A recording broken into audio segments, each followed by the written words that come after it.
Happy evening, all of us. And today I want to start and welcome all of you with extending my deep sense of gratitude for taking time out on a Friday evening and being with us.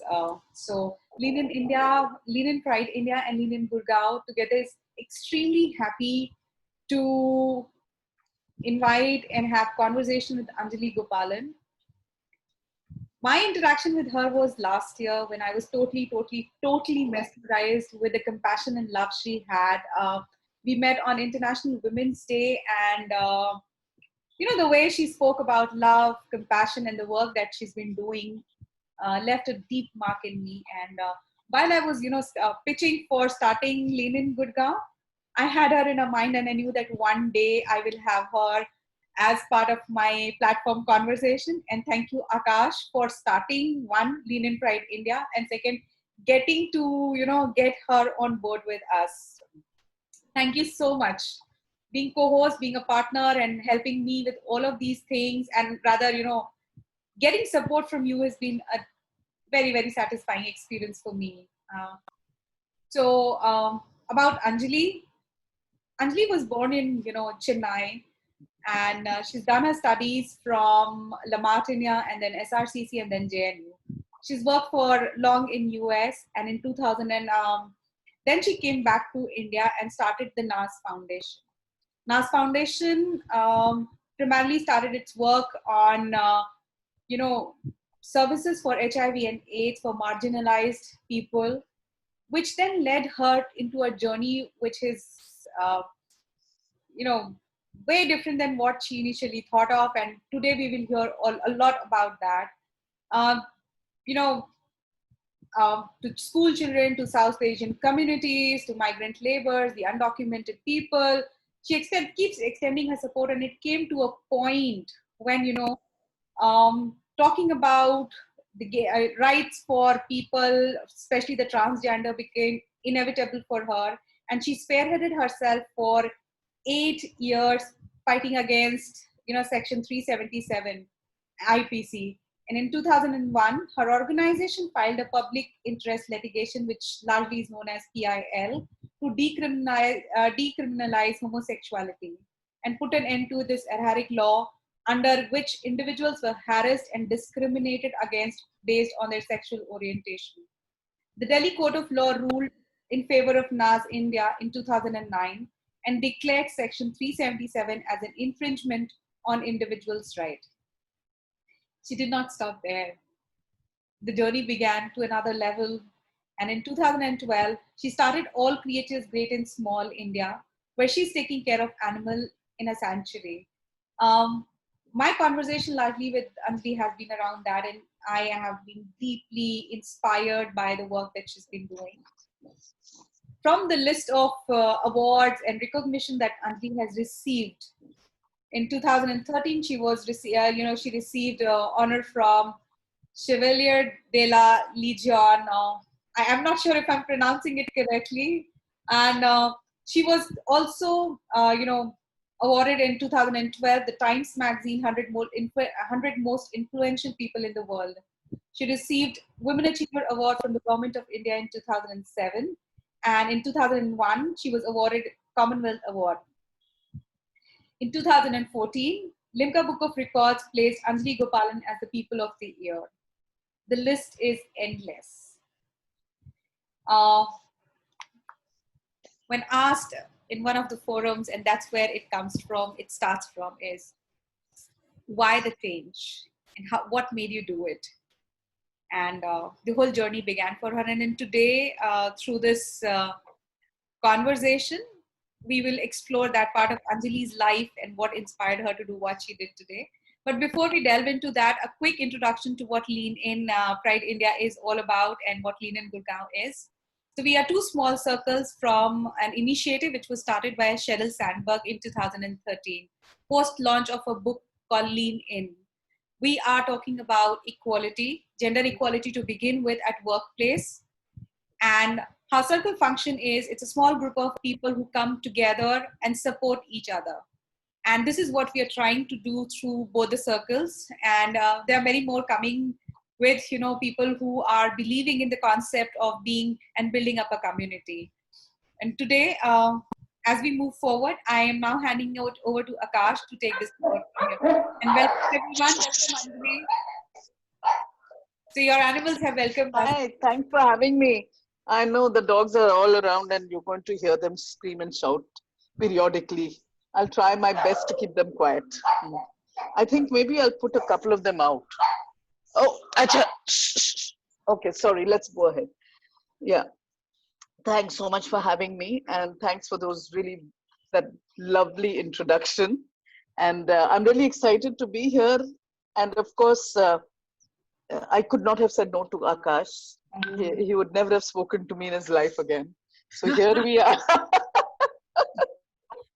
So here we are, but I'm really, really happy to be here. Thank you so much for having me. No, thank you. And to tell you, I told Shruti that only you can do the formal introduction because a fan like me can't. So thank you. I'm in an awe forever. Your personality, your existence really is the reason me and people, many like me, sitting here and doing what we are doing, and we are just a little drop to the वो जो वो जो कहते हैं ना to बहाने के लिए वो जो नदी बहानी होती है for the change to flush the dirt, but you're the one who dig that hole for us to start that, you know. So thank you for being that. And मैं सिर्फ ये कहूँगा कि how Sushmita once said that for being, what is the essence of being a woman, right? And how well she said, and how picture perfect it is on you, that you are that essence of woman who has nurtured community and to everyone who was left alone, you know. So thank you for doing that, ma'am. Thank you for coming here. And you're saying me that if you would have said me a no, I would have minded. So I will take you to a start the conversation from the anecdote I want everybody to know is that she was to walk my show. Oh, God. Right. And on the day of the show, something very personal and a mishappening happened, and she called me in the morning, 12 o'clock or 11, that I'm not sure if I will come or not. I'll try. But I knew because what she was doing for me was also out of love, and what she'll be doing now is also out of love. So I had nothing to be regret and to be like not talking to you, kind of. So I was like, okay, this I have to compromise, because all she does is she prioritizes love and she prioritizes needs and people, and her commitment drives through that. So thank you for doing all what you do. Ma'am, I would like to start the conversation with not talking about rights kaise hue, kaise mile, kab shuru hua, 2009 kaise hua, nothing. I want you to take us back to your extraordinary journey from your memories. You know, you might not be ready for me to take you back to your school time, or to the culture at home, or to the upbringing you had, because all of us in this group are also those simple people who wish to bring in change, and we think no, we can't. We don't have those extraordinary चार हाथ नहीं है देवी की तरह और पंख नहीं है, you know, वो उड़ान भरने के लिए. So I want you to take us to that personal journey of courage and commitment. You know, I don't think you need more than two hands, and you sure don't need wings. Because I think it's about caring. It's about being taught to respect and love as a child. And I think all of us must make that commitment to bring up children. And it doesn't have to be our own children, children around us, to learn to respect and care. And I think that's, if anything at all, I think that's the one thing that made me what I am today. And there's one incident I remember very clearly. So my mother, just a little bit of aside, my dad's from the south, a Tambram, and my mom's a robust Punjabi woman she was from Lahore side. And this was a very unusual marriage for that time. They didn't even speak the same language, right? And they met at the horse races, and the rest is history. But what was really interesting is when I was in college, so imagine, I was quite grown up. And whenever I used to ask my grandparents, all that my mother ever told me was, oh, they died before you were born. And that was it. And then in first year of college, a friend of mine asked my mother just like that, Auntie, what happened? And she said, oh, they were killed. during partition. And my immediate response was, what? And you never told me this? She said, what was there to tell? It doesn't matter. They died.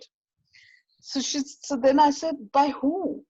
So she said, by a guy who used to come to the house to beg. This was during partition. And I said, and she said, I said, but who, what? She said, it was partition. It was a Muslim guy.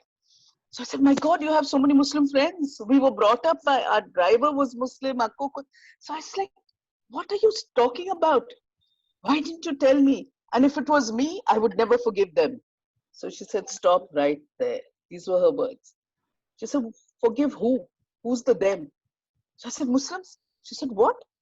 She said, please don't ever forget it happened on both sides.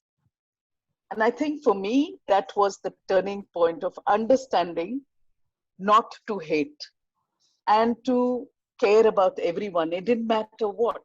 So I think that kind of an environment of never judging people, all my gay friends, those who were couples, were always invited as couples to my house. We've had so many trans people come and share our table. My parents, like that. This is my parents doing this. So I think if what the kind of values they gave us, and small things. My father was, when I opened a care home for children living with HIV, which is one of the other things I do. One of the things he told me, he says, these kids should be brought up surrounded by animals, by dogs. I said, why? So he said, children who are brought up with animals are more humane. So this was their thinking, and I think obviously that impacted me tremendously. Yeah. So if I ask a supplementary to this, is that what was that main reason? नाला सड़ा तो सब देखते हैं, पर सब बस अपने मुंह पे हाथ रखते हैं. उस सड़े नाले पे हाथ कोई नहीं डालता. What was your reason to get into this? Because I'm saying it as sada nala because that was it considered. Right, because I never thought of it as sada nala, number one. Number two, I think was my work happened through HIV. That's the lens I have lived my life with. And when I started my work in the US, clearly at that time, this was in the mid 80s. So we were still seeing a lot of deaths. I had a lot of gay friends. Many were dying. We were going to funerals. I've even lost count of the number of funerals I've been to. And I think it made me understand. And I think what really made me committed to working on these issues is I had a Indian friend from Guyana. His parents didn't know he was gay and didn't know he was positive. So one fine day he lands up at my door saying, my parents have just found out that I'm positive and gay and I've been kicked out of the house. This was in New York. So I was like, okay. So he ended up staying with me. And, we didn't know much about HIV at that time. Things were changing so rapidly. But I think that made me understand the importance of creating an environment where this doesn't happen. It should not happen to anybody. To me, it is bizarre. How can parents stop loving a child? How can you stop caring about someone because of whom they love, right? So I think these events kept adding, and HIV is another thing totally. It slaps you in the face every day and makes you look at your culture, makes you look at your values. If nothing else, that's what HIV does. And it draws you in, because I think once you start working on issues of HIV, you can't stop. It will not let go of you. And for me, that was what made me realize that this is something that I absolutely would spend the rest of my life working on. And at that time, this disease in the US was very much seen as a gay disease. Actually started out being called GRID, gay-related immune dysfunction, or it was called a gay cancer. And the response of government, interestingly, in the US at that time, was like, oh, it doesn't matter, these people deserve to die. Because the next lot that got infected were injection drug users. Again, another community that's highly marginalized. But it was when women and children started getting infected that they stood up and sat up and said, oh my God, it's in the general population, so we need to do something. But during that time, believe me, you know how it was in our country? It was the same in the US. Hospitals were not admitting positive men because it was predominantly men at that time. It was a huge issue. Gay people were just dying. There were no medications. No one knew what was happening. So it was like really scary. And now when I look at COVID, the way people treat someone who's gotten infected is very similar in many ways.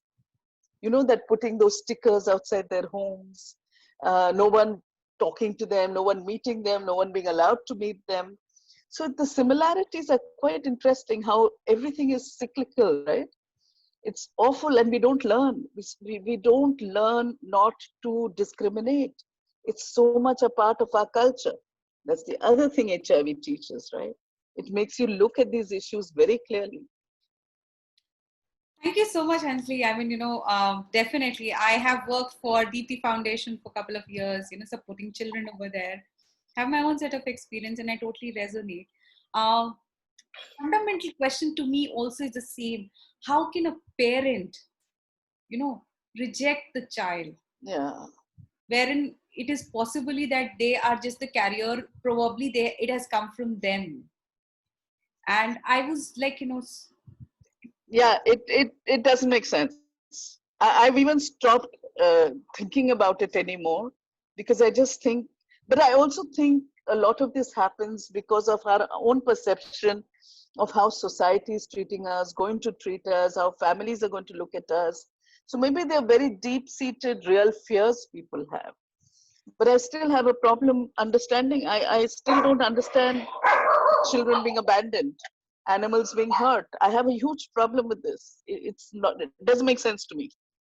so yeah, my question to you was that, day in, day out, you've been working on challenging humanity, which does not exist. If I look at those animals hurt, if I look at those children being abandoned, or the way women have been treated, Yeah. it becomes questionable. You deal on it on daily basis, day to day, every day. You've given your entire life for this purpose. So question to you is, do you see really that change is happening? Do you have hopes? Oh yes, of course. I have a lot of hope. Because if I didn't have hope, I don't think I'd be able to function. But I'm going to say something that's politically very incorrect. I'm not a big picture person in the larger scheme of things. Because I think if you are a big picture person, you get so paralyzed that you don't do anything. Just as an example, people would tell me, oh, there are millions of children who need this help, but you're taking care of only 30 or 40 or 50. So I'm like, yeah, so at least these kids are going to get taken care of. I can't help the entire world, but whoever I can touch, that's enough. And therefore, I think people get held back because they see the problem as being so huge. And so I just flipped it over and I said, no matter how huge the problem is, if I can touch even one life, then my life is worth it. So I think, and also I think when you do the kind of work we do, we get so much more in return than what we give, which is why I do what I do, because it has made me, it's made me feel so happy and so blessed. So I think it's the way we look at these issues that really will change the way we start thinking about life. Oh, absolutely. We'll also, me and Shruti would not be monopolistic in asking you because I know everybody is here for you. And I would just ask one of the last in the premium questions that, ma'am, somehow, yes, we've got decriminalization. And I really don't want to go into the history of achievements because you are supposed to be YouTube and Google and there's so much to see your journey is. Now, I also know that somewhere you're at the back foot and Navnik, as per our last call, you said, I think they should take their fight by themselves now. You are from a space where now you want to work with uh, in the shelter you're working. Somewhere, what is next? How would you guide the community or the allies? Listen, I don't think I've stepped out. I've stepped away. I don't think that's It going to is a happen bag. ever. Yeah, yeah. It Yes, is a bag. but because for me, decriminalization is just the start of the next phase of the journey. And I have always maintained that, at least as long as I live, I know I will fight for equal rights. For me, that's a no-brainer. Okay, um, but I also think the reason why I told you that is that when we started our work here, there really wasn't a strong community. Whereas today there is. There are people who are openly saying, we are gay, look at us, we exist. And therefore it's important for them to take this forward. But would I stop working on issues of rights? No. Would I stop creating an environment where someone who really needs help gets that help? No, of course I won't. But I think I would look at doing things differently. Yeah, because I know my strength comes um, from me being a very strong advocate on these issues, where people do listen to me, right? So I will use that and will continue to use that Right. to bring about change. Right. So I think I'll be doing the work differently. That's what. No, no, no. I completely mean that. Matlab, obviously, now you're not the. Now you have given us to take that. That's that. वो एक बहुत ही famous word हुआ ना जिसको वो guiding council बन गई थी India. So what should be a guidance to people like me or to people who are now fighting and taking the, who are on the front runners, I should say. One thing I would say is always listen to as many voices as you can. We have to continue working on strengthening the community, because as long as the community is not strong, people are not going to be able to see the role models that they need to see to be able to make their life better. I also think we have to start thinking about how we are looking at rights. Are we looking at rights in, oh, we should have the right to marry? Or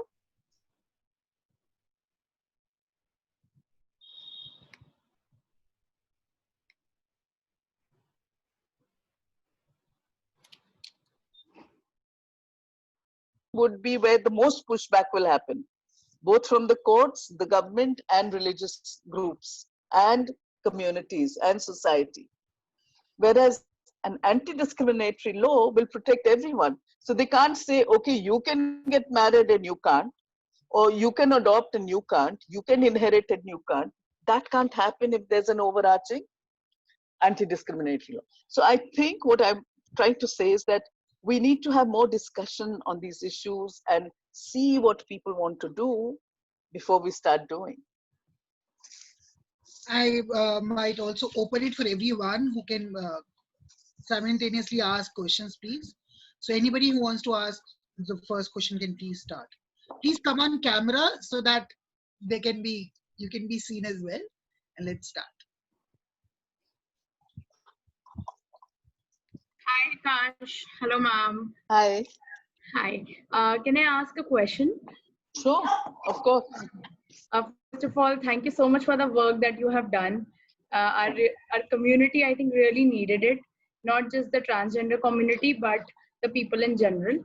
My second, basically my question is like, of course, we know decriminalizing is a very big step toward the third gender, but one thing that constantly nags me is the gender neutrality that is missing in our laws, be it for men or women, right?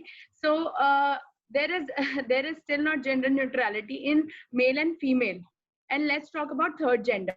And then when we talk about genders, there is not only third gender. If we see the whole perspective, there are 63 to 64 genders in our world.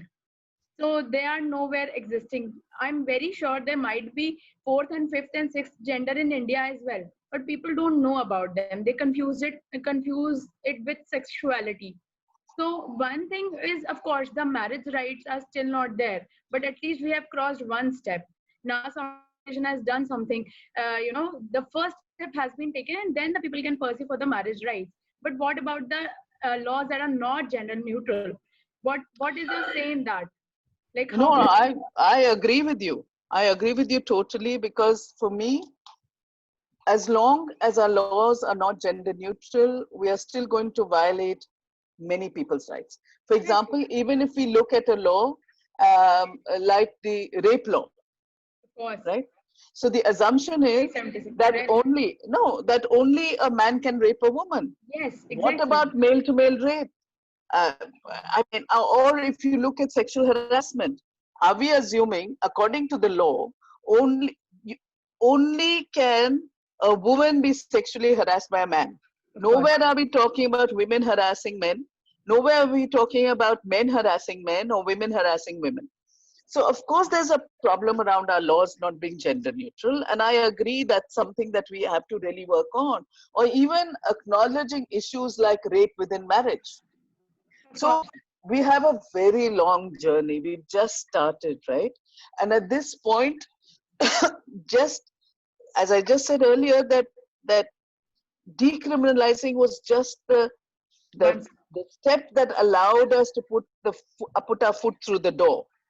And now we have to very carefully look at what will work and what won't, because the environment today is really horrifically frightening. The violence at every level, it's not just for the community. We're looking at look what's happening to people from different religions. Just see what's happening in our country. So if we look at all of this, look at the over. Ma'am, you got on mute.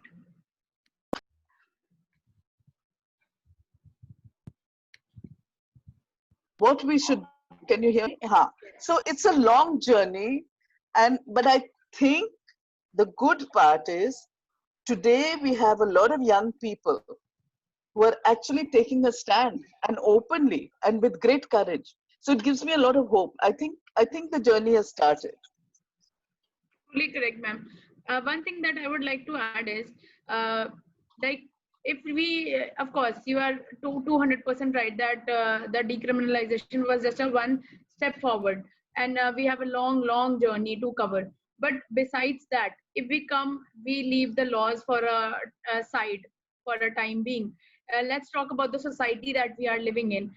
Are decriminalized, but still people are killing each other if they find that okay there are people of same sex living together.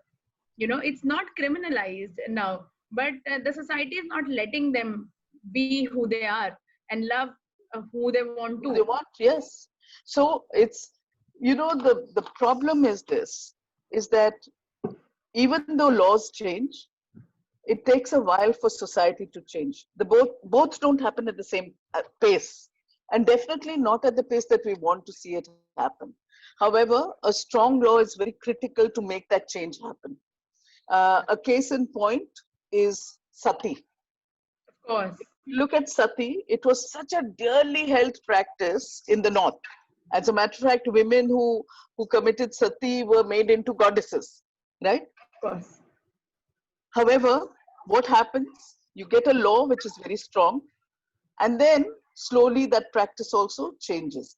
So the point is, the law is there, but also we have to literally work with society to bring about change.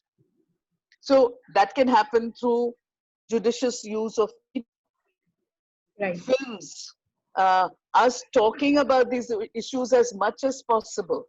I use every opportunity to talk about LGBTQI issues at every platform that I get.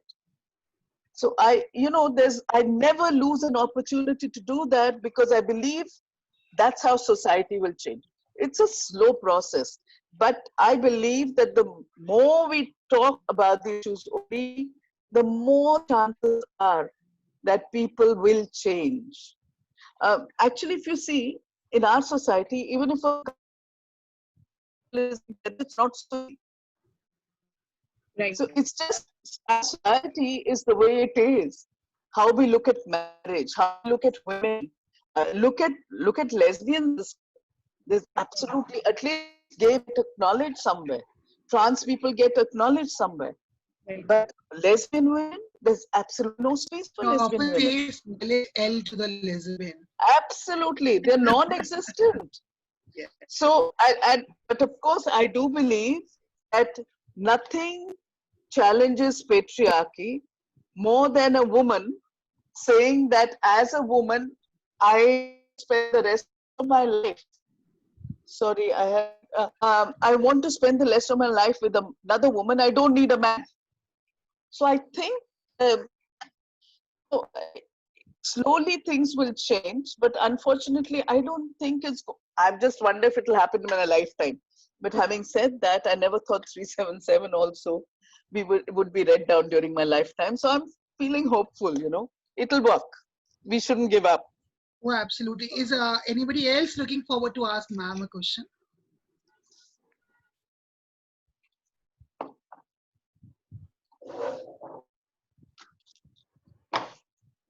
Anjali, like I would like to ask a question.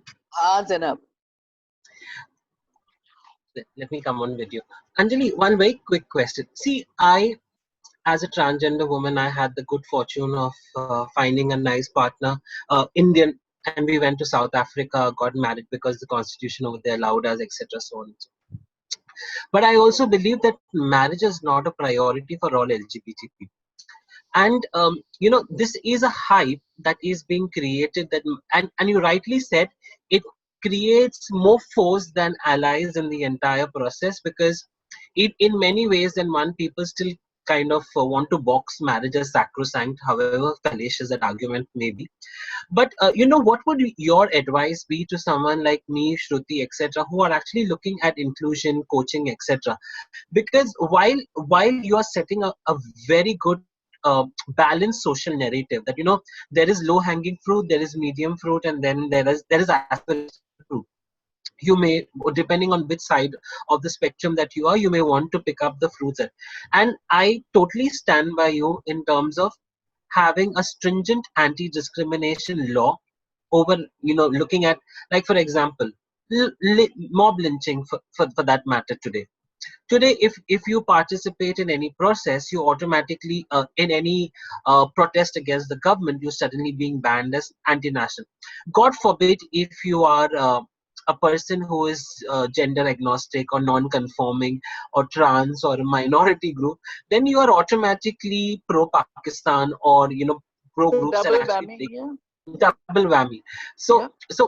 so my question is, how do we, one, then look at setting the narrative right for even corporates, because there are many corporates who offer same-sex partner benefits, etc., and a lot of it is starting to talk about gay marriages and same, the dialogue, whether it's same-sex marriage, is it gender neutral marriage, is it special marriage, or what. How do we kind of, as development practitioners, try to inculcate the right language and the right thinking, one, within the corporate? The second thing is that you rightly pointed out, saying that intersectionality. Uh, it's not that the LGBT community is a big, happy, homogeneous lot. I mean, we have homos, but Exactly. not in the homogeneous mix. But all of us are different. And considering a person like me who was born in a Catholic family, doesn't have birth records, because baptized by the church, and hence that's the reason why we had a birth record, and I went to a Catholic institution. So today, if for example CA were to actually, and my mom is dead because she didn't have a birth record too, because she was a home delivery. My father has lost his eyesight, he suffers from Alzheimer's, he probably doesn't have birth record too. So today, if we were to start an exercise in counting people as citizen, I would definitely not find myself on the list for various reasons, including being asked in the police station when I went to get my passport changed, is this a case of love jihad? Mm, When I got my name changed. So the mm. question that I was trying to address is that now is the opportune time to talk about intersectionality, which we have conveniently forgot for a very long time. And you have been doing that kind of work by encouraging this discussion. What is the message on intersectionality that you may have for us? See, Zainab, the way I look at it is you can't say anything in isolation, which is why I have always said just talking about marriage as a right doesn't make sense to me, right? It's because we also have to be careful and see what will work for us at what point. So given the present climate, which you so aptly describe, the, the, the level of violence that exists, we have to really be careful with how we decide what to do. And therefore, open discussions in the community, hearing different voices, taking as many voices along with us becomes very important. Because right now, there's so many people I've met who say, I won't speak to this one, I won't speak to that one, I won't discuss this with that one. This is not the time for that. We have to form allies within the community. And I believe in larger coalitions. We can't do this on our own. We have to reach out. And that's why creating a strong platform for allies becomes very important. It cannot be us versus them, period. So I think that's something we really need to do. The other thing we really need to start thinking about is how the corporates. Many of us are working with corporates, and I always tell them that, look, you have global rulings which will allow you to behave in a certain way. So one can understand, as long as homosexuality was criminalized in our country, it was a different issue. But now you can accord the same benefits to same-sex couples that you would anywhere in the world, right? So what would that be? Ensuring that they get the benefits of health, insurance, things like that, right? What is stopping them from doing that? You don't need a marriage certificate for it. So can the corporate start looking at a different setup here? So instead of marriage, if a couple is living together, and I say, okay, this is my partner, is there some way to make that happen? They have family days. Will you make the environment so comfortable that a person can bring their same-sex partner in? Is it possible? So it's also challenging corporates, making them accountable and making them understand that there are things that they can do without or trying to say that, okay, we don't have marriage, we don't have registered relationships here, but there are ways to get around it. So it's just how you're thinking about it. And I think for us, many of us who can, we must work with management at the highest level to make that happen.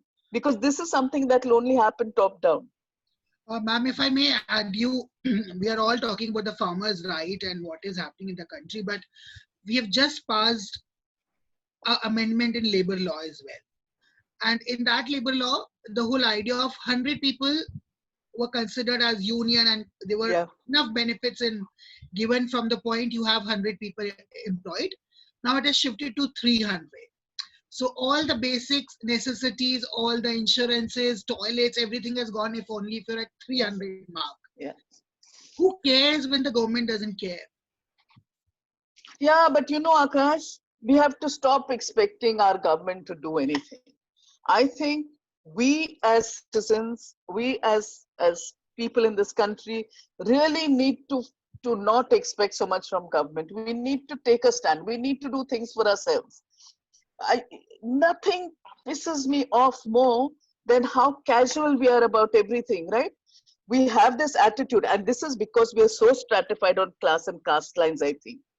For us, so often I have chased people down because they've opened the window of their car and thrown a bag of garbage out of their window, which was like a thing of McDonald's or whatever. The attitude is someone else will pick up after me. So what is it that we're going to do to change the way we look at life and how we are responding to issues as they're happening? When are we going to become responsible for our actions instead of waiting for someone else to do what we want to clean up after us? So this is, I think, a huge problem. One is, of course, we should push government to not violate our rights. The other is to actually ensure that we ourselves also do things to make this world a better place. And it's really so much dependent on us. And that I really feel we need to start taking responsibility as individuals too. क्या बात कर रही हो? So what is your go-to? मतलब आपको what gives you energy every day? बस ये बता दो. So that we at your age stay like this. मतलब so many times, you know, I get so claustrophobic to what's happening around. What makes you you? What gives you that power? I think what gives me energy is, I think the kind of love I get, but also my work with animals. If I didn't have that, I think I would have lost my mind by now. So I'm one of those blessed people who's just surrounded by so much of unconditional love. It's unbelievable. And I really do believe that when you wake up in the morning and you do something that you really love, it's not a job, right? It's not work. My going to the care home is not work. My going to NAS is not work. My going to All Creatures Great and Small is not work. I just get up and I'm ready to go. So I'm really, I'm blessed. I'm truly blessed. So I feel really so happy. No, I really want you to talk about the shelter home you run. Before that, I have to tell an anecdote to everyone is that the first time I went to Anjali ji's home, and a friend of mine said that, you know, there are some dogs, please take something. So I called our mutual friend and I asked, कि मैं क्या लेके जाऊँ उनके लिए, what will she like? She's like, don't take anything for her, just take something for the dogs. And me being me, I was like, okay, why not a big pedigree bag? And I'm like, I'm carrying this 20 kg pedigree bag to her home. And I'm like, wow, I'm taking a treat for a weekend to the dogs and stuff like that. And this guy opens the door and my 20 kg bag, almost 200 grams, छोटा सा वो जो popcorn का pouch होता है उसकी उतनी सी औकात हो गई. Because I saw dogs larger than me in your own home. So इतना कैसे करते हो? What is that which makes you keep on going and growing? Oh, I'm telling you, it's everyone. I highly recommend it. If you're scared of animals, please get over that fear, because the unconditional love that animals can give completely rejuvenates you, and then you can share what you have with everybody else. Um, I just think one is, if you just continue doing what you love doing, life is really a wonderful thing to have. And what about the new NGOs are now going to be, there is a new law, there's a new amendment which has recently happened. Oh, that FCRA. Sustain? It's really going to be difficult, but this is how the government is trying to, I think they really don't want, I've always been so proud that we have such a wonderful civil society, but now systematically that is being shut down. And I think this latest law, the FCRA law, is going to make life very difficult for everyone. For example, especially if you look at institutions which provide care, if you're saying only 20% can be spent on administration, how do you do that?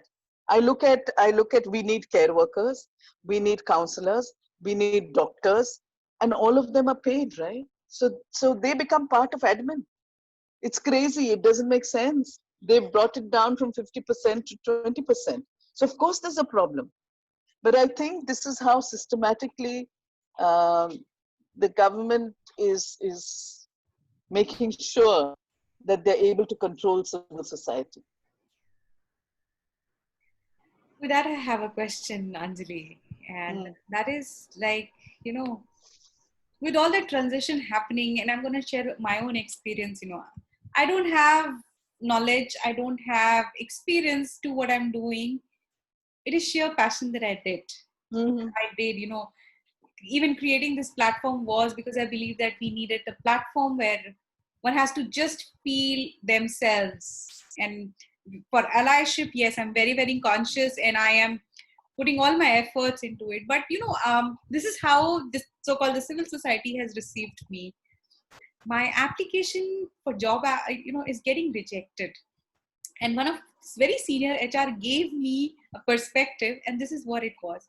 He said, you have to understand, you're talking about women equality, you're talking about you know rape laws, you're standing next to Nirbhaya's mother, you're talking about lean in, you're there in public. I also support acid attack survivors. So you're a social activist. People don't want noisy people. You're a fighter cock. So, and to a degree that my mom also, just before lockdown, she's telling, हो गया ना, अभी बुखार उतरा कि नहीं, मतलब हम लड़के देखना शुरू करें कि नहीं तुम्हारे लिए. So how do we address that? Because it then becomes a battle for me also. That every day I have to tell them a narrative which is different. My parents are like, now we are old. I mean, you need to better start taking care of us. So they have become attention demanding. I don't know how do I address that part, because, I really want to do something. I have time, I have intention, I have passion, but the kind of discrimination that I see, in an interview, actually, senior leadership did not say anything to me, but the junior who was having this conversation with me, who was facilitating, actually said that, don't share that you're divorced. I said, do you see as part of my CV? He said, no. I said, then I don't share. If people ask, I answer. Right. But that's exactly what they don't want, They don't want someone who will give that kind of response. So it's going to be a hard one, my dear. Oh, absolutely. I think you have to there's no way but dealing with it head on. And I believe that you shouldn't change the way you are, but I think you have to become diplomatic if you want to get your way. That's for sure. Because I remember when I was asked to come on to the Animal Welfare Board of India as a board member, and my name was recommended by a minister because he was the previous health minister and had seen my HIV work. His secretary actually told him, be careful, she's an activist. Sabse ladai karti hai. So he said, that's why I want her there. So but the thing is, it's how does that it's something that you'll have to deal with. And therefore, you have to find a way to negotiate and not come across as someone who is strident. And this is the way I've dealt with it. I'm not saying that that's the best way, but it's worked a lot for me. I think the more you engage with people, the easier it gets to be able to work things out. Yeah. But it's a hard one. It's very hard. I mean, I've had people tell me, oh, you're like a man. So that's supposed to be a compliment. Yeah. So I'm like, okay, the only reason I take it as a compliment is that even Indira Gandhi was told that she's the only man in her cabinet. Years ago, this was way before you were born. But I'm just saying that we, all of us, have to learn to be able to not alienate and scare people. And it doesn't take much to alienate and scare people, of course, but somehow you have to be able to find that balance. Otherwise, it's going to be difficult. Yeah. Absolutely. So we have one question coming from Vandana. Vandana, if you could unmute yourself and be online, and then next you will go Devjani. Devjani. Yeah. Hi. Hi. Hi, Akash, Shruti, Anjali ji. Hi. It was really, really lovely listening to you. I mean, I must say, because I must confess, most of us are not very sensitized to the issues that you are talking about. And thanks to Shruti, Akash, and now, listening to you, by and by awareness is happening. And, we can kind of identify with all of you people, and understand that everybody is the same, basically. There is really nothing different. It's only in our perceptions. And what Shruti said, like, in all definitions, she's normal, right? But do you think that, in a society where even normal women who are speaking up are still struggling, with being branded as difficult women? So where do you see this? Because it's not about just the genders, but it's also about different. you know, the word different, that scares people. So, is there a deeper transformation on individual perception levels that is required? I mean, so what I'm trying to ask is, how do we start looking at those three fingers that are pointing at us? Where is the individual transformation? What is it that each one of us should, you know, let go of or adopt to be able to, you know, not kind of perceive difference as difference? You know Yeah. what I mean? Yeah. Yeah, Totally. and I just wanted to add that I totally agree with you when you talk about dogs bringing that unconditional love into our lives. I myself have 3 dogs. At the time we had 5, and to quote my daughter, she says that why can't people be more like dogs? You know? Please tell your daughter I totally agree with her. Yeah. But I don't think there is a formula to what you ask. Hmm. I do I see some change happening. I see. Hey, come Hi, on, sweetheart. come on, Sky. What's your Hi. daughter's name? Hi, Hi. nice to meet you. I'm not super young, but I'm acting like I'm ultra young. She's No, her no. name's Urvashi. Hi, nice Hi, to meet you. Urvashi. So you absolutely must come to the sanctuary when you can. Absolutely, I'd love Yeah, to. it's Yes. called All Creatures Great and Small. So check it out. Yeah. Awesome. So yeah, coming back to what you said, Vandana, I don't think there's a stat answer to it, but I do believe change happens. I do believe it is really slow, and I think it's really going to continue being hard for women because we do live in an extremely patriarchal society, Yes. and Not, whether we like it or not. I mean, it's not only patriarchal, it's women also who are unable to accept a woman who speaks up. You know, it's also about women not accepting. Yeah, because for those I women, believe that. yes, but it also has to do with if for women they imbibe the values of patriarchy Correct, to even be where they are. correct, correct. So very often, why do we see power as being male?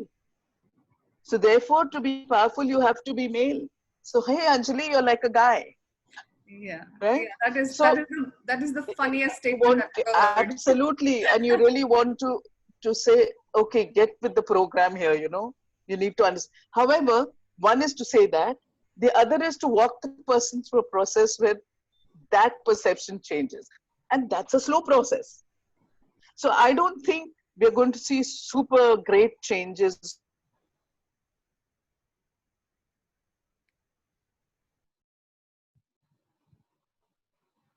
change.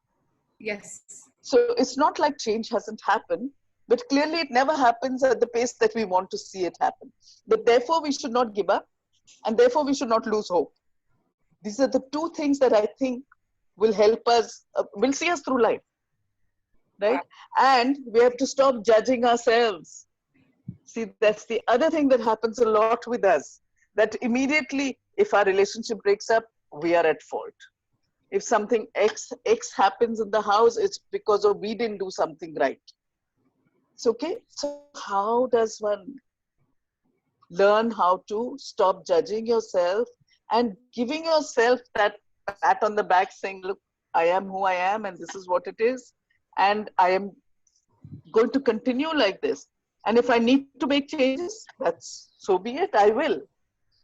But not to give in to that pressure which we are put under most of the time. yes, yes. At least that's how I deal with it. No, absolutely. And I just want to like add a very small sentence saying that I am just so lucky to be on this platform. I'm so inspired by all of you, by Shruti, by Akash, and all the other ladies I meet in Lean In and this platform. Thank you so much. I'm It's so glad you're on this platform absolutely, though, Vandana. absolutely inspiring. Wonderful. I'm so happy you're there. Thank you. Devjani, you can unmute yourself now. Yes. Hi, everybody. Lovely to see all of you. And ma'am, it's an absolute privilege. Shruti, privilege is to also be with you and your community. And Akash, thank you very much for this platform. Some of us are just so suffocated at times because we think differently and we don't get enough platforms to voice our concerns. Ma'am, I heard about you speaking about learning diplomacy. to one of the questions that Shruti had, a problem that she posed to you. Ma'am, I've dealt with this whole concept of diplomacy and debated with it and experimented with it for the last 20 years of my corporate life. I've been in the corporate for about 27 years now, being at the top of my game as the CHRO, Chief HR Officer of multiple number of private sector organizations, both multinationals as well as Indian owned. And what I've gathered from all of it is, you don't need to be intimidating. You don't need to be aggressive. You don't need to be any of that. As a woman, I think we know how to balance the act. We know how to play the game well. We are far more tenacious and intuitive in our own rights. Unfortunately, those very qualities, ma'am, put the fear of God into the men. Of course. And I say this with so much conviction, ma'am, because in my last two organizations, I was at the board. I was nominated to the board because of my own competence. Nobody did me a favor. It was not a gratis which was served to me on charity. I earned it very hard way, made it to the board, and woe behold, a whole new dilemma called, the men pouring over you, the kind of dirtiness that went into it, the kind of character assassination for somebody who wouldn't even look at a man from the other side, For me, I'm gender agnostic. I was brought up like that. I didn't read anything into a gender. I was most, I didn't even want to have those typical identity aberrations to myself. I just grew up as a good human being. And I wanted to recognize everybody as a good human being, but was not allowed to do so, in a sense that every time, as a board member, as somebody who had a voice at that level, whenever I tried to champion anything, whether it was diversity, whether it was inclusion in the true sense, and inclusion, believe me, ma'am, was much beyond just building a ramp at the entrance of the organization. It went far beyond. Unfortunately, there were no ramps built in the mines. Because the moment I probed into why there was no ramp in the mind, I realized that they had not even scaffolded their mind yet. So the ramp was a long way off. I've paid a very heavy price in the last 20 years for just being myself. I've not tried to be diplomatic more than I have needed to be. But what I've realized is, even having been myself the way I've been, just picking up the rights, and human resource, is supposed to be a champion for people. While you do have to be sensitized about the management, but you do ultimately have to champion the people. But every time I've tried to do that, you've been knocked back. Where does this fear, where does this insecurity come into the other gender? And how do you deal with this? Because it's a perennial question which haunts me. I have an 18-year-old daughter growing up asking me similar questions. And she says, Mom, if you've spent 27 years, you still don't seem very, very convinced about the answers. So, ma'am, with somebody like you and Akash and others on the other side, I really want to hear you speak about this. Actually, Akash made a very good point, which I think he should start, and I'll add to it. Akash, would you like to respond? I have not. Okay, you want me to what I commented? Okay. Yeah. Oh yeah, that was for you as well when you said you were very happy to be complimented. You were quite happy to be complimented as Indira Gandhi, right? And no. That I said it as I said it in a very tongue-in-cheek manner. No, but not even there, because you are just beyond that. Because she was really a man in a man's world. That is what Petrarchy affected her. Is about, yeah. But you, given your compassion, and you raised everybody through that compassion. There's a huge difference in that, and that's what most of the people who are. It's almost like to what you're fighting, you become that only. So what are you fighting for? To what we are seeing today, I might just add to what is happening today in this cinema. मैं कहने वाला था, पर news है वो, to all this Kangana or Kangana fighting Ria, and you're sexualizing Ria's short bikinis, and you're saying आप ये औरत हैं या आप ये औरत हैं जो घोड़े पे चल के मनी करने का बनी हुई है. You are again going to that thought process age old that आप कोई लहंगा चोली घोड़े पे बैठ के लक्ष्मीबाई ही बने. So shaming of femininity and woman shaming is happening, and I am very appalled that how women themselves are okay to let that happen. Yeah. Well, that's what patriarchy is all about. Yeah. And Debjani, I'm not sure when I said diplomacy, what I meant is that sometimes the way we challenge, and I think this I've learned because also age helps, right? Experience helps. So therefore, it's not like I won't challenge, but I think I challenge differently now than what I used to do 30 years ago. And I think a lot of that has to do with age, right? But I don't see, we are living in a society that is so male dominated.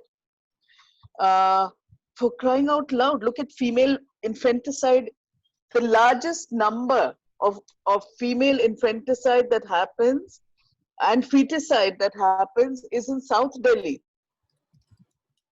So you can imagine the mindset of society and our communities. And yes, and therefore you will have a hard time. I'm not surprised that your last 20 odd years have been hellish. It's not surprising in the least. So I'm not sure we have any great answers right now, because all I know is that we need to keep engaging. We need to challenge. We need to not let go. We need to not get disappointed and give up. Because for that 18-year-old daughter is what we need to work for. We have to bring about change for her. We have to make sure that she inherits a better world, a better society. I don't know, but I'm not sure I have answers for, because what you brought up is what our reality is for most women who are in the workplace, right? So, and it's not like it's any easier. You look at someone like this poor Ria, what she's going through, or Deepika now. It's crazy. I mean, in this society where everyone smokes weed and smokes up, every sadhu on the street, you have government licensed bhang shops. What are these people talking and what are they doing? It's crazy what's happening. And demonizing girls, ma'am. Young women. It's all young women. Yes. Yeah. All college going, bikini wearing, all choli wearing girls who want to look best have been beyond told belief not to what wear. is happening. It is beyond and that's belief. exactly the question even my daughter had. That when this whole witch hunt started, she said, where are all these names of Sara Ali Khans and Shraddha Kapoor? Where are the men? Is it that, the society is all about the women peddling it and the women talking about it? Why do they have to come into the limelight? Exactly. Absolutely. I just don't want to go there because it's a conversation. It's a Pandora's box. Yeah, but I really want, we have a very, very, very, I should say, activist, Siddhant with us. Siddhant, you have written a very big question. I want you to come on camera and speak, because we all love the work you do, and great work he's doing in Chhattisgarh, ma'am. Yes. Highly commendable bacha. So Siddhant, if you can manage to come on camera and talk about it, would be great. And then Ashmita. Ashmita, you want to ask something meanwhile? Yeah. So we can finish. Let Siddhant come. Just waiting. And then we can go to Ashmita. Yeah. Ashmita is not online right now. Okay. I see her now. She's just joined back. We will go with Siddhant. Siddhant, are you able to connect to us? Ashmita, please go ahead. Go ahead. Hi, myself Ashmita Sharma. Hello. Hi. Yeah. Hi. We can hear you. Okay. So I was driving. I just came home. Till the time I was, once I was offing the camera and on the camera. Till now. You were in the car circling. Yeah. So myself, I'm a professional makeup artist and I'm a pet lover. In the society, I can, मैं इतना ही कर सकती हूँ कि मैं pet lover हूँ, तो मैं street dogs को daily food करना है उनको, जो भी whatever they want. बहुत अच्छा. So thank you God. in fact there is a team. Whatever कोई street dog को issue होता है, तो मेरे friends हम लोग मिलके उसको treat करते हैं, उसको nearby कहीं hospital लेके जाते हैं, जब वो ठीक हो जाता है उसको वापस लेकर आते हैं. Wonderful. So great. Any street dog, they are like, मेरी गाड़ी के आसपास से 3-4 street dogs चलने के बाद, they are like, हमेशा they are always ready to, मैं until unless मैं घर नहीं जाऊँ जब तक वो गाड़ी से हिलते ही नहीं है, रात को चाहे 10, 11, 12 बजे, They are still there. They wait कि मैं घर जाऊं, and then they are like waiting कि आज खाना नहीं मिला है, हम नहीं जाने वाले. So So you I was should like, surely visit ma'am's shelter for sure, Shweta.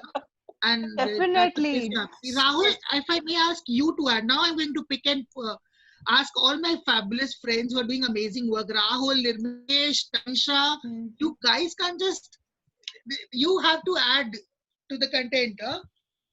Yeah. Rahul, can I ask you to add I think, something? Akash, this is the right time for all of us to see the video, the wonderful work that ma'am is doing at her shelter. You know, and just check with Siddhant once again if he's able to connect and be with us, because I really want that question to be asked, and I don't want to ask because it doesn't make sense.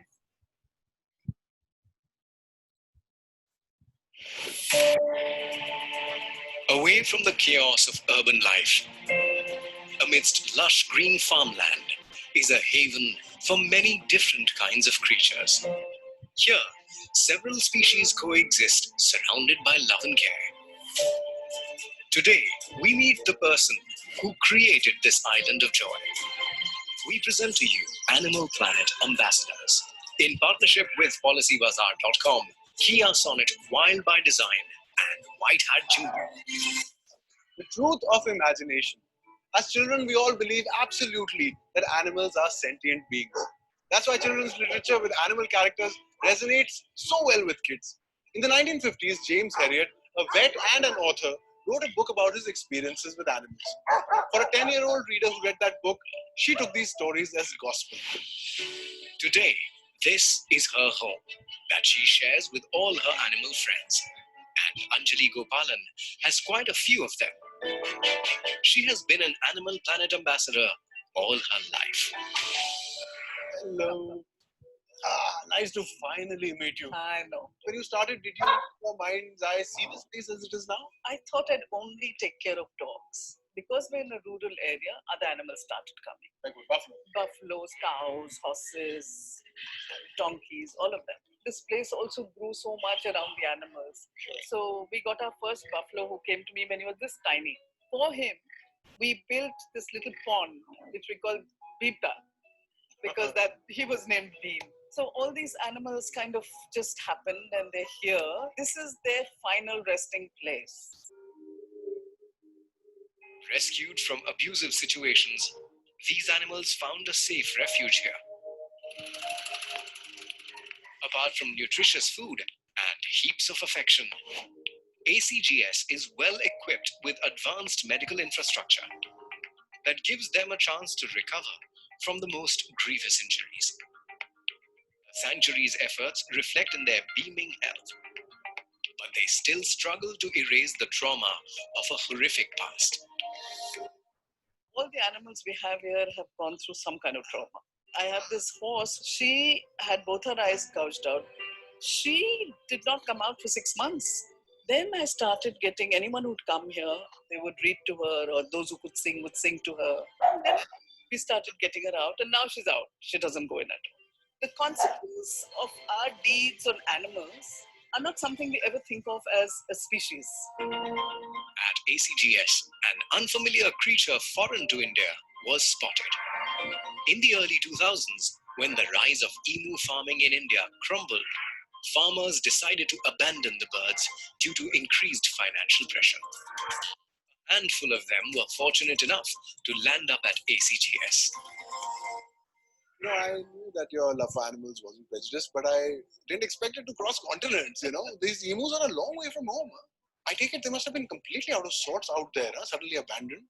They've been brought up in captivity. They're used to being fed. Right. They're not used to fending for themselves. Or foraging. Yeah, and this is not their natural environment. Right. This is not their habitat. So the emus we got were emus who were found near the Gurgaon toll, bitten by dogs. So the lucky few who come to places like ours definitely will spend the rest of their lives here. In spite of the trauma that these animals go through, they forgive you and they trust you again. And if there's one thing that's made me think differently about forgiveness and kindness, it is animals.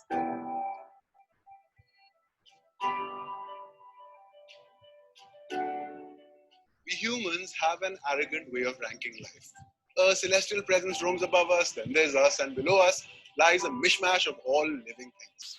But when we do that, when we look down on animals and all other living things, then we rob ourselves of the joy and wonderment that comes from sharing this planet with them. What does make us special is that we are sentient beings who are capable of thinking beyond ourselves.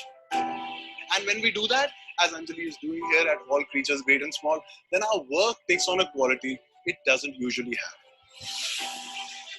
On that note, we are going to go on our quest to find other remarkable heroes that are superstars in the animal world.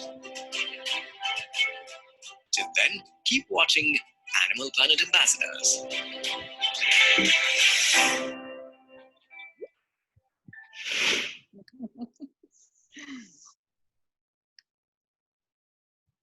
Wow. This is great. Miraj was so wonderful. He's such a wonderful presenter. I know I wanted to ask more about him only. I knew you would. Yeah. But before we go there, we were trying to reach out to Siddhant. Siddhant is in a market where he's not able to ask the question himself. So I'm going to read the question that he's shared with us. A very valid sharing, and which is why. Being a small town LGBT community, we don't get such support or any guidance to work. Even there are many places in India where people are seeking help and guidance to work. Talking about Chhattisgarh, we being independent collective, we sometimes need such help to be, but unable to get that. What kind of strategy we can use in ground remote areas where we need support to outreach, but we don't get such support?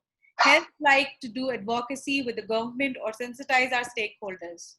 No doubt Chhattisgarh is doing good so much and achieved so many things for the trans community, but we still feel so helpless as sexual minorities.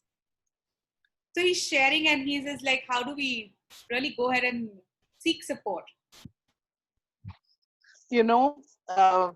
I must tell you, a few years, maybe 10 years ago, I was asked by this young man called Gopi.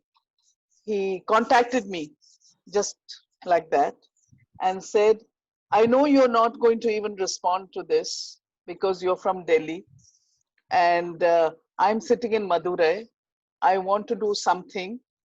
I run the collective of students called Srishti. And Madurai is a very small town, traditional temple town kind of place in the south, in Tamil Nadu. So he says, I'm not expecting you to even respond, but we are planning to do a pride march here. And we really want you to come and we don't have the money. So I said, okay, I'll come. So he couldn't believe it. And I went. And I was part of the first Pride March in Madurai. This really traditional Tamil place, right? And of course, there were more cops than us marchers over there. And then I realized the way Srishti in a small town had worked with students, working through colleges, with professors, with the police, with bureaucrats, with politicians, and they had today doing some incredible work. So I think, Siddhant, one way to do it is to actually start working with different stakeholders. And sometimes it is just a one-on-one thing that happens. And you will find that there are people who will support you, not only in your around your area, but from far away. Because if you really do something, and now, at least today, there are so many more community groups, there are so many more voices, there are so many more people who are out there and open and will help. Someone like Akash, for example. Why not? So I just think it's a question of not feeling that it's an impossibility. Again, I go back to don't look at the big picture. Let's start working on that one-on-one thing and turn people's minds. What I would also suggest is talk to someone like Gopi about his experiences. And I can share Gopi's number with you. But he's an intersex activist and doing some incredible advocacy on intersex issues. So I think someone like him would be a good person to speak with on how to work on these issues in a small town, in a small area. So don't give up hope. I'm going to send Gopi's details to you so that you can be in touch with him, yeah? Ma'am, it's an absolute not so good day for us to miss Sushant, to see him physically, because he's done amazing work. He has a record to have some few kilometers lamba Pride March ka wo banaya.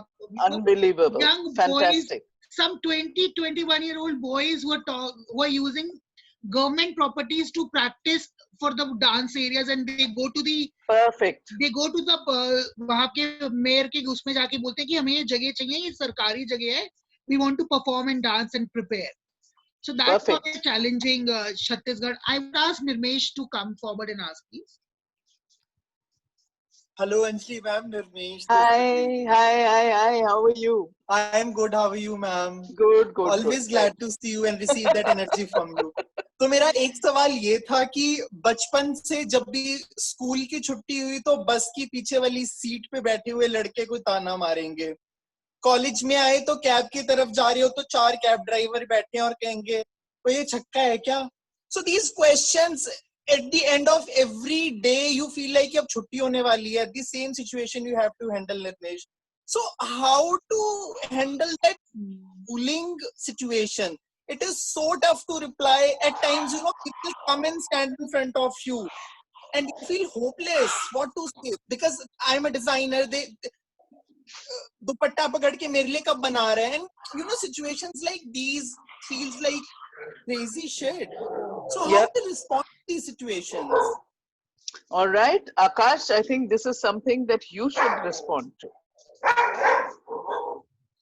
No, I have. Nirmesh is my very close friend, and I can respond him anytime, and I will, and I have.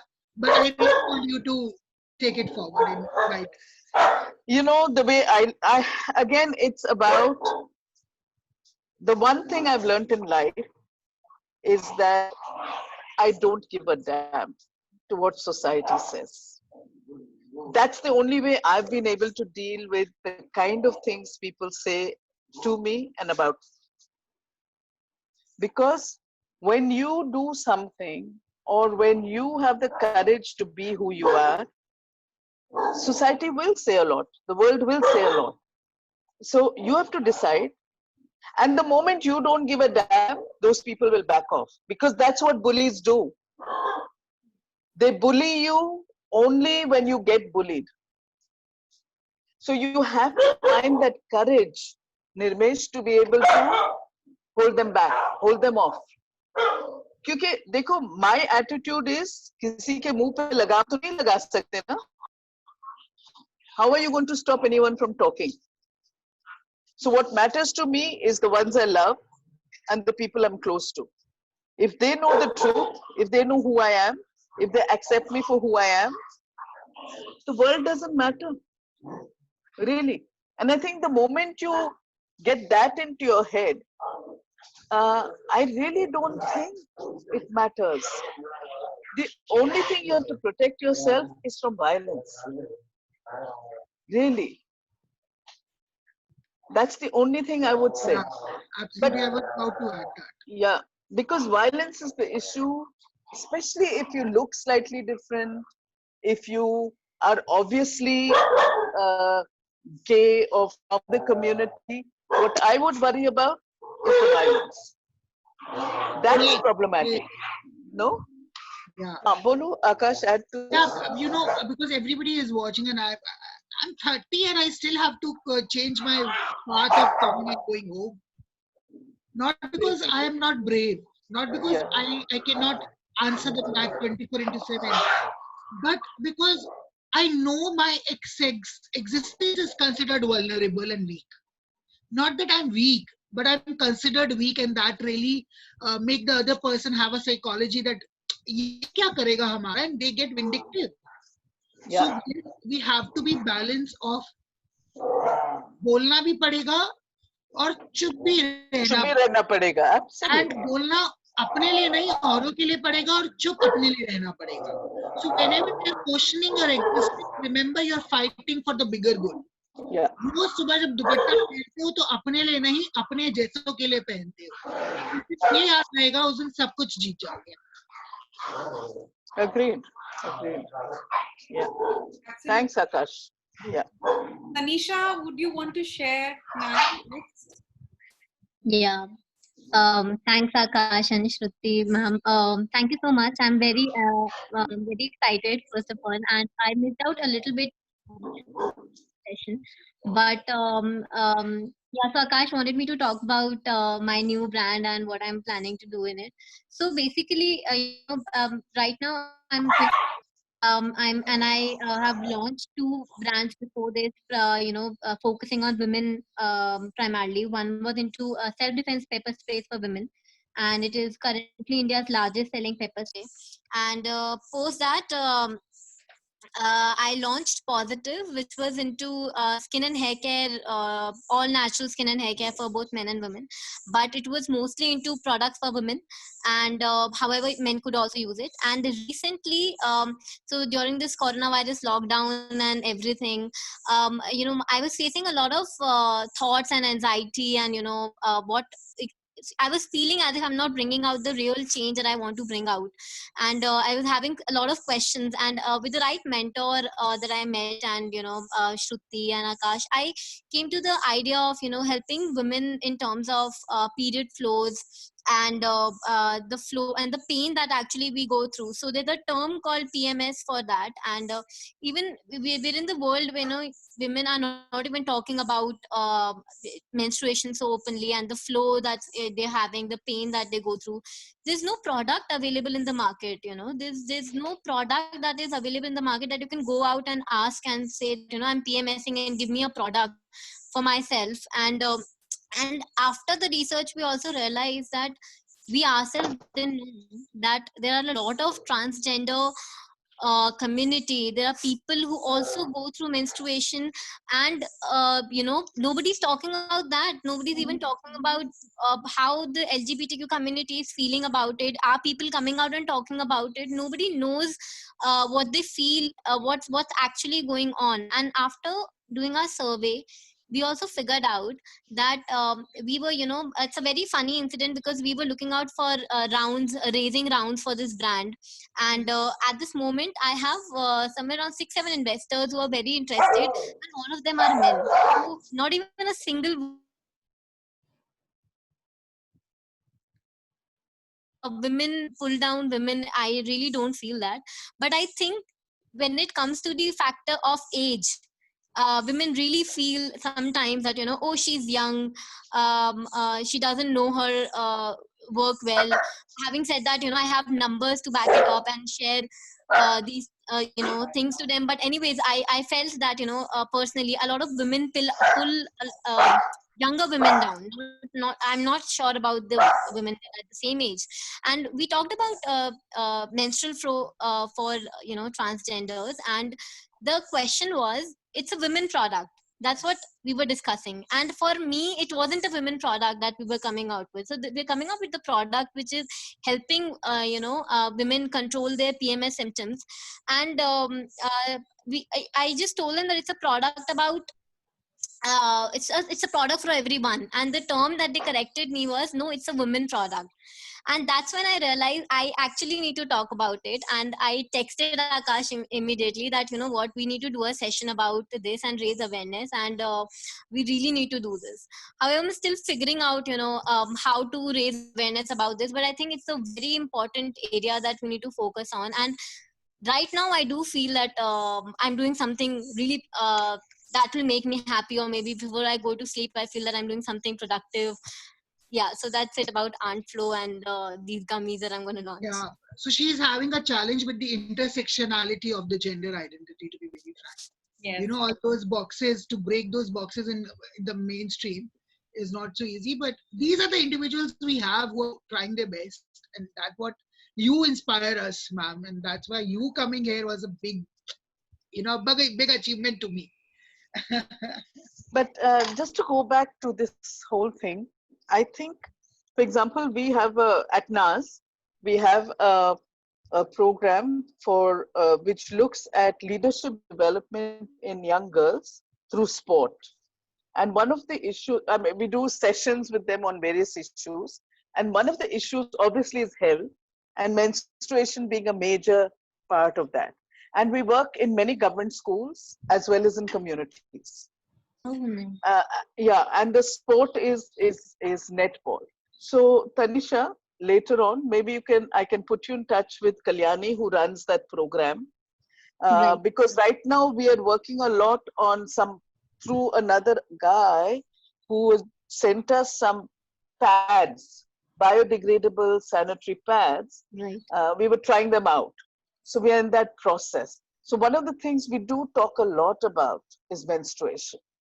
So I would love for you, Tanisha, to meet up with Kalyani. So if you can send me your email and I can put her in touch with you. Sure, ma'am. I'll just do that. Thank you so Yeah? much. Thank I'll you. help you, Tanisha, with that. Don't worry. Yeah. Yeah, great. Fabulous. Yeah. And just very quickly, Priyanka has been messaging saying, and I want to acknowledge this, that she loves animals and wants to do something with them. Priyanka, please come visit. And I'm sure we can find a lot of work for you to do. So just come, because I think for someone who loves animals so much, it's wonderful. It'll make you feel so happy. So I think you should come. Please come. Yeah, and I should confess that I said it to ma'am. Pata nahi mujhe thoda kam pyar hai. And she said, kabhi kar, come home and I'll tell you what. Remember I told you. Yes, you told me. मुझे थोड़ा कम है. मुझे लगता है इतने सड़क में बच्चे रो रहे हैं, उनको भी चुप करा लिया जाए. And I think everybody has to find their calling, and that is the only way. No, but then I do it with both. Yes, you don't have to limit yourself. Absolutely. No, ma'am, you do it for all, not just for both, and that's amazing. We would like to conclude the session. So anybody who has a last comment or question to ask, or we'll conclude.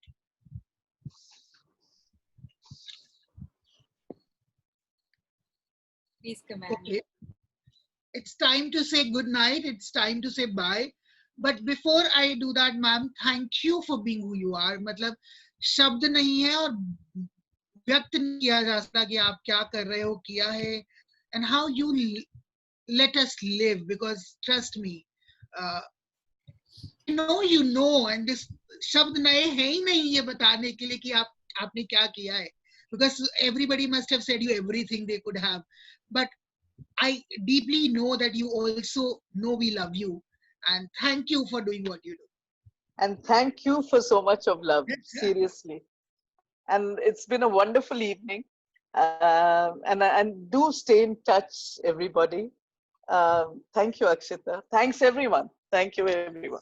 Thank you so much, Anjali. Thank you so much, Akash, Tanisha, Akshita, Rahul, Siddhant, everyone coming forward. But I would also like to extend my thanks to Anjali, your Shruti. Cutest HR I have met. She wanted me to tag and put the Facebook. And then she asked, she was sharing, I'm the HR in the company, I'm working for NAS. I said, I'm also HR. Where do you work? I said, I'm looking for a job. She quickly asks me and say, give me your CV. I'll spread it in my network. Yeah, how nice. Yeah, absolutely. No, for all of you to know, I have 17 years of experience. Shruti has got 6 years of experience. Her name is also Shruti. She didn't really bother about asking any further questions. She just sent me a CV. And I just loved it. Love and compassion, when you have at this level, is what motivates you to move forward. And I think my takeaway today was that yes, if the compass is right, you will know where you belong. And once you know where you belong, you will have the tribe coming along. Yeah. We are seeking each other. We are seeking each other. With this, thank you so much, everyone, for taking time out on Friday. And we can log off now. Thank you so much, Anjali. Oh, can we see him? Yeah. This is where everybody goes. Yeah. Hey, Nargis. Yeah, she's sick. Crazy. Ma'am, I am a dog lover. dog lover, I didn't talk about it. That's all. वो wait करता है. इतना सा है. It's 2 months. Yeah. Oh, so Thank cute. you. Oh, lovely, lovely. Thank you. Okay, everyone. Bye. Take care. Bye, See you soon. everyone. Thank you. Bye. Bye. Bye. Bye.